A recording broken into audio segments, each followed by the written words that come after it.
عسى ربه إن طلقكن أن يبدله أزواجا خيرا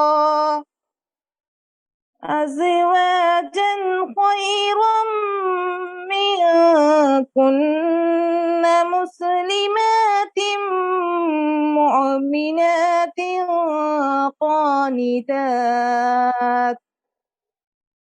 قانتات تائبات عابدات سائحات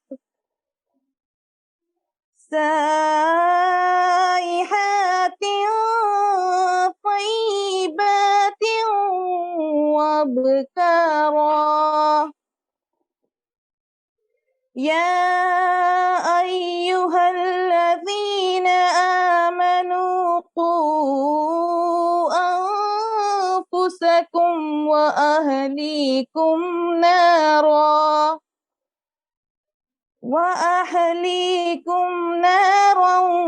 وقودها الناس والحجارة عليها ملائكة غلاظ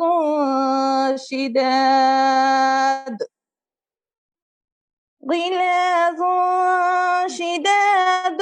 لا يعصون الله ما أمرهم ويفعلون ما يؤمرون. صدق اللہ العظیم.